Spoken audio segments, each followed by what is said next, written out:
सुप्रभात। मैं जगेंद्र राणा।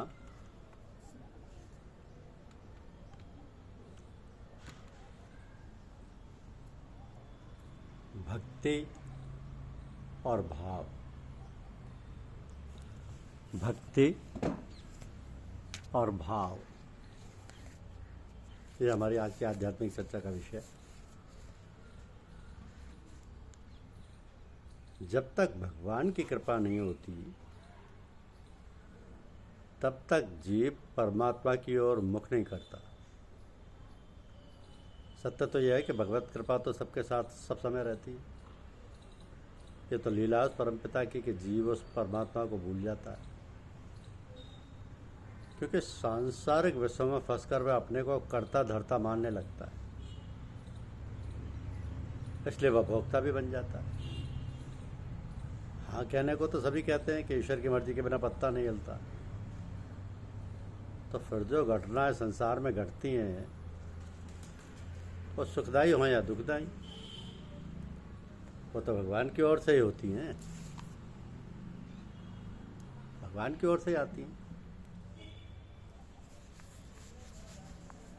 अतः उनसे सुख दुख कैसा, बस इसी बात पर हमारे सुख दुख का आधार घटित होता है।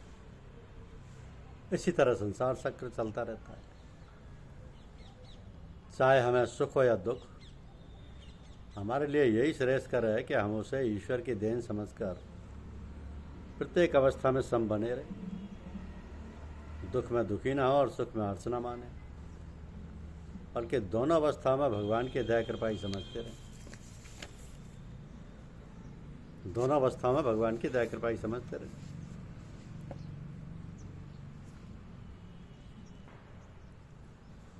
गुरु का अर्थ है अंधकार को दूर करके जो प्रकाश भर दे। तो संतजनों का ऐसा स्वभाव होता है कि वह दूसरों के कष्टों से द्रवित हो जाते हैं। संतजन साक्षात दया और करुणा के अवतार होते हैं, वो भगवान में होते हैं। ऐसे भगवान में है कि उन्हें चारों ओर भगवान ही दिखते हैं और ना कुछ उन्हें दिखाई देता है, ना ही समझ में आता है। सचमुच ऐसे ही संतजन गुरु बनने और कहलाने के अधिकारी होते हैं। तो जिसे साक्षात्कार हो गया, जिसे आत्मदर्शन हो गया, जिसे परमानंद की प्राप्ति हो गई है, जो मुक्त हो गया है, उसे निर्वाण प्राप्त हो गया है। जो निजात पा चुका उसे सच्चा ज्ञानी कहते हैं। उसके लिए जगत नहीं रह जाता, उसके अज्ञान की गांठ खुल जाती है। उसकी सारी ग्रंथियां भगवान, उसकी सारी ग्रंथियां विष्णु ग्रंथि, रुद्र ग्रंथि, ब्रह्म ग्रंथि सब खुल जाती। तो ऐसे महापुरुष ने ना किसी से प्रसन्न होते और ना प्रसन्न, वे सदा एक रस रहते हैं। जैसा भोजन मिला कर लिया, जैसे वस्त्र मिल गया पहन लिया, इन बातों की ओर उनकी दृष्टि जाती नहीं। वो सच्चे ज्ञानी की पहचान है। मन बुद्धि से परे आत्मराज्य होता है, जहाँ पहुंचकर हमें किसी वस्तु की कमी नहीं रहती। हमें जिस वस्तु की इच्छा होती है वही प्राप्त हो जाती है। कहीं कोई बाधा नहीं, अटकाव नहीं, वहाँ पहुंचकर कोई इच्छा नहीं रह जाती। प्राणी आप्त काम हो जाता है, वहाँ प्राणी की मन की कोई हलचल नहीं होती। जब आत्मा अपने आप में स्थित हो जाती है तब वहाँ मन की पहुँच नहीं होती, वहाँ चंचलता नहीं होती।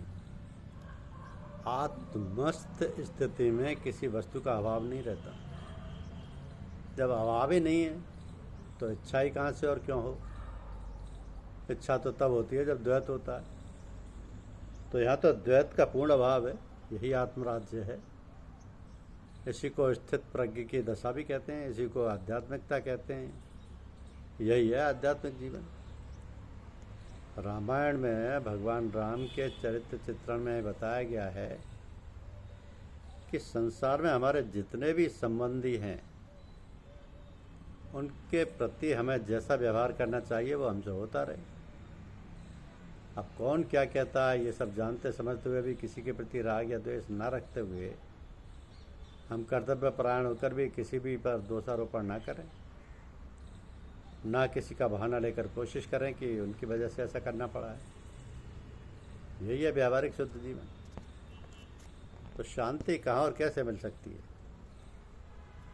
सभी लोग क्या अमीर क्या गरीब आनंद की खोज में हैं। कोई नाना प्रकार के सुस्वाद भोजनों में आनंद ढूंढता है, कोई सुंदर स्त्री में आसक्त होकर आनंद भोगता है, कोई सुंदर मनमोहक दृश्य तो कोई संगीत सुनकर। तो इस तरह जितने इंद्रियों के विषय हैं उनके भोगने की गरज केवल आनंद की लालसा से है, किंतु जितने भी विषय भोगों के आनंद हैं वो क्षणिक हैं। बेचारा मनुष्य इन्हीं भोगों के पीछे पीछे भागता बावला हो जाता है, उससे शांति नहीं मिलती। असल में जब हम अपनी इच्छा शक्ति को, अपने विचार की धारा को जिस चीज़ में लगा देते हैं, उसी स्थान पर हमें आनंद की झलक से तृप्ति से होने लगती है। ख्याल हटा, आनंद गायब। आनंद तो हमारे अंदर है, अपने आप में है, और जहाँ ये धार जहाँ से फूटती है, जहाँ से निकलती है, तब तक उस स्थान पर हमारा ध्यान नहीं पहुँचता है। हमें शांति नहीं मिल सकती। शांति प्राप्त करने के लिए हमें आत्मस्थ हो जाना है। तो जिस भाव से जो कर्म किया जाता है तदनुसार ही उसका फल होता है। भक्ति में भी भाव की प्रधानता है। जिस भाव से भक्ति की जाएगी उसी भाव से भगवान लीजेंगे। तो जो कर्म किया जाएगा उसका उसी हिसाब से फल होगा। किंतु फल को किसने देखा है? क्रिया तो अब हो रही है, फल कब होगा कौन जाने। कुछ ऐसे कार्य होते हैं जिनकी प्रतिक्रिया तुरंत होती है, जैसे खाना खाया पेट भर गया। तो कुछ कर्म ऐसे होते हैं जिनकी प्रतिक्रिया देर में होती है। हमने जो कर्म किए हैं, हम जो कर्म कर रहे हैं, उनका फल भी हमें भोगना है, ये बात तो निश्चित है। पर कब, कहाँ और कैसे भोगना होगा ये बात कोई नहीं जानता। इसका नियामक तो ईश्वर ही है।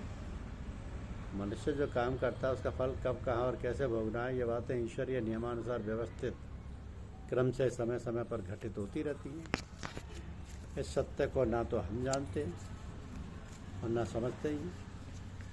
तो जानना और समझना तो दूर रहा, अपने किए हुए कार्य भी भूल जाते हैं। ऐसी अवस्था में उनका परिणाम क्या होगा ये जानना तो बहुत दूर की बात है।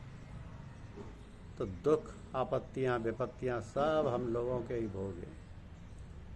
और यह भगवान की बहती दया और कृपा का फल है कि हमारे कर्म फलों को किसी न किसी रूप में भुगत पर भुगतान कराकर हमको पाक साफ बनाकर अपने पास बुलाना चाहते हैं। अपने पास बुलाना चाहते हैं। तो भाव से भक्ति कीजिए, भगवान अवश्य रीझेंगे। भगवान की कृपा होगी, हमारे कर्म भी कट जाएंगे और भगवान से साक्षात्कार भी हो जाएगा। धन्यवाद। YouTube चैनल को अवश्य सब्सक्राइब करें। शुक्रिया।